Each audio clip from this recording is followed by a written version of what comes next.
Hello everyone, welcome to a new blog. আজ 5ই জানুয়ারি, আমার মেয়ে প্রথম স্কুলে যাবে আজকে। সকালবেলা উঠে আমি শুধু চিন্তাই করছিলাম, কালকে রাত থেকেই চিন্তা করছিলাম মেয়ে টিফিনে কি দিব, মেয়ে আদৌ আমাকে ছেড়ে কতটুকু থাকতে পারবে, কি করবে না করবে।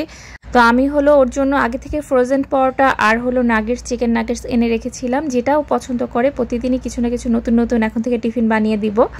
তো আমি সকালে ওই ফ্রোজেন পরোটার ভিতরে একটুখানি চিনি দিয়ে এরকম ছোটো ছোটো পিস করে ভেজে নিচ্ছি। আর এই যে ছোটো ছোটো মিনি চিকেন নাগেটস নিয়েছি, এটাও ফ্রাই করে দিব, যেটা ওর পছন্দ সেটা খাবে।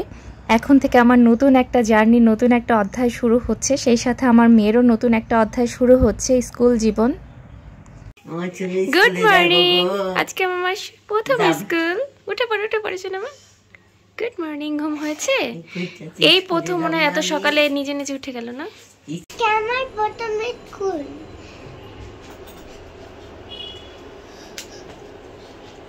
ইপসি রেডি হওয়ার আগে একবার দাদানকে বলতে আসলো আজকে বাবা ভালো থাকলে সুস্থ থাকলে অবশ্যই আমাদের সাথে যেতেন। এই যে ইপসি দুখানা ব্যাগ বের করেছি, যেটা হ্যাঁ কোনটা নিবা, কোন ব্যাগটা নেবো, কোন ব্যাগটা নিবা? ছোটো ব্যাগটাই প্রথমে দেখলাম হয় কিনা, তো দেখলাম হয়ে গেছে। একটা ওয়াটার বোতল, টিফিন বক্স, সেই সাথে ওকে একটা স্লিপার দিয়ে দিতে বলেছে, আর এক সেট ড্রেস, একটা গেঞ্জি আর একটা প্যান্ট দিয়ে দিলাম। এগুলো এক্সট্রা থাকবে, যদি নোংরা করে তাহলে ওকে চেঞ্জ করে দিবে। তো সব কিছু এই ছোটো ব্যাগেই হয়ে গেছে। তো ভাবলাম যে ছোটো মানুষ, ছোটো ব্যাগটা দিয়ে শুরু হোক, এটাই গুছিয়ে দিচ্ছি। আর এখন সকাল 7:30টার মতো বাজে। ওর বাবা আবার ড্রেসটা নিজের হাতে মেয়েকে একটু পরিয়ে দিচ্ছে, রেডি করিয়ে দিল। বাচ্চাটা ইউনিফর্মটাই দেখা যাচ্ছে না সোয়েটারের জন্য। জুতো পরেছো? ভালো রেখো, ভালো করে পড়াশোনা করো। অনেকগুলো ব্যাগ হয়েছে ওর, সব বই খাতা, তারপর এক বস্তা টিস্যু, সব কিছু নিয়ে যাচ্ছি। তোমার কেমন লাগছে মা প্রথম স্কুল? পচা লাগছে? আচ্ছা, যে কত ফ্রেন্ড পাবে তুমি, অনেক ফ্রেন্ড হবে। ঠান্ডা প্রথম মেয়েকে রেখে এরকম, আর ও কিন্তু ভয়ও পাচ্ছে না। না হ্যাঁ, বাচ্চাদের সাথে সুন্দর টিচারকে অনুসরণ করে অ্যাসেম্বলি করে চলে গেল। আমরা টাটা বাই বাই করে রেখে আসলাম মেয়েকে। আমি আবার একটু পরে চলে আসবো, যদি কোনো কারণে কান্নাকাটি করে বা অসুবিধা হয়, কোনো বলা যায় না। তো হাফ অ্যান আওয়ার ভিতর আমি বাসায় যেয়ে খাওয়া দাওয়া করে চলে আসবো। ও না ঘুমিয়ে পড়ে, কারণ তো এত সকালে ওঠে না, ক্লাসে না ঘুমাচ্ছে। হ্যাঁ, টুপিটা আগে দিয়ে যেতে হবে। তুমি যাওয়ার সময় দিয়েছো না? আজকে ধোয়া উঠছে, এত কুয়াশা, মুখ দিয়ে ধোয়া বেরোচ্ছে। আমার ছোট পিসে অনেকগুলো চিতই পিঠা নিয়ে এসেছিল, সেগুলো গতকালকে দুধে ভিজিয়েছিলাম, সবাই খেয়েছি। এখনো এই যে 5-6টা আছে। তো আমি টুপ করে একটু পিঠা খেয়ে নিলাম, তারপরে বাবার জন্য একটু ফল টল কেটে রাখছি, আর খাবার দাবার সব রেডি করে রেখে যাচ্ছি। ইপসির খাবারও রেডি করে রেখে যাচ্ছি, এসে যাতে আমার কোনো রকম ঝামেলা না হয়, মেয়েকে যাতে সময় দিতে পারি। তো বাবাকে একটু আমলকি, তারপরে সব ফলই অল্প অল্প করে দিতে হয়, কারণ একটু কিডনির সমস্যাও আছে, তো সব ফল সবসময় দেওয়া যায় না। আমলকিটা খাওয়া খুবই ভালো। আমি এর ভিতরে একবার যেয়ে আসলাম স্কুলে, 5-10 মিনিটের মতো বসেছি, তারপর একটু হাঁটাহাঁটি করে চলে আসলাম, যে আবার ছুটি হলে তখন ওই সময়টায় যাব।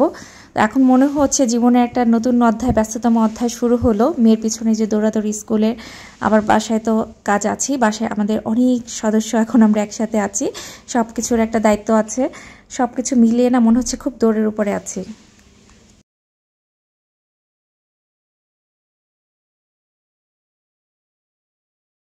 চলো, ইপসিকে আনতে যাবে? না, বাবা যাবে না, তুমি আমার সাথে গেলে আসো তাড়াতাড়ি। বাবা দেরি হয়ে গেল, আর মনে হয় 6 মিনিট সময় আছে ইপসির ছুটি হওয়ার। আমি বাসায় এই নিয়ে 3বার আসলাম, আগের মাঝখানে আরো একবার, মানে 2বার গিয়েছি, একবার স্কুলে গিয়ে আরেকবার ঘুরে আসলাম, আর এখন 3বার যাচ্ছি। যে না বসে থেকে দেখুন কোনো গার্জিয়ান নেই, তারপরে ভাবলাম যে বাসা তো কাছে, চলে আসি, আবার একটু পরে আসবো। মানে এই বাসায় এসে তাড়াতাড়ি দেরি হয়ে গেল খাওয়া করে। বাবাকে একটু দেখেন, বাবার শরীরটা আজকে আবার না একটু খারাপ, এই ভালো একটু ঠিক হয় আবার খারাপ হয়ে যাচ্ছে। স্কুল ছুটি হয়ে গেছে, আমি যাওয়ার পরে বেশিক্ষণ দাঁড়াতে হয়নি, এবং ছুটির পরে ও যা কিনতে চাইলে সব কিনে দিয়েছি। এই যে ব্যাগ ভর্তি করে নিয়ে যাচ্ছে, ওর একটা সায়ন্তনে একটা এরকম করে ও যা যা ভালো লেগেছে কিনে দিয়েছি। মন ভালো করতে হবে, নাহলে তো স্কুলে যাওয়ার আগ্রহী হারিয়ে ফেলবে। আর না একটু ভিতরে একটা খুব দারুণ অনুভূতি হচ্ছে। তবে মেয়ে দেখলাম যে ভালোই ডিসিপ্লিন শিখেছে। এসে প্রথমে জুতোটা গেটের সামনে খুললো, তারপর নিজের মোজা নিজে খুলে নিচ্ছে।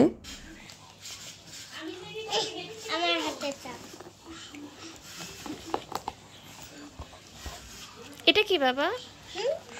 এটা এটা আমি বানাইছি। ওয়াও, এটা কে লিখেছে এটা? আমি। ওয়াও, কি সুন্দর। এরপর টিফিন বক্সটা খুলে দেখি যে কিছু টিফিন খায়নি, যেমনটা তেমনই রয়ে গেছে। দেখি মনটা খারাপ হয়ে গেল। আস্তে আস্তে শিখবে টিফিন খাওয়া। তো ওই দিনই আবার আমরা সন্ধ্যার দিকে গিয়েছি হলো বাংলাদেশ স্পেশালাইজড হসপিটালে। আমার ননদের টেস্ট ছিল কিছু। তো মেয়েকে নিয়ে যে আমি পড়লাম মহাবিপদে। ওকে নিয়ে একবার ক্যাফেটেরিয়াতে যাচ্ছি, একবার টেস্টের বিল দিতে যাচ্ছি। হাত কোনোভাবেই ছাড়া যাচ্ছে না, ও এতই অস্থির হয়েছিল। একটি লম্বা লাইন দেখে আমি সিঁড়ি দিয়ে ওকে নিয়ে এক সমান 3 তলায় উঠছি আর নামছি, একবার বিল দিচ্ছি, একবার রেজিস্ট্রেশন করছি, আবার ওকে নিয়ে ক্যাফেটেরিয়াতে যাচ্ছি। একদম পুরো পাগল অবস্থা।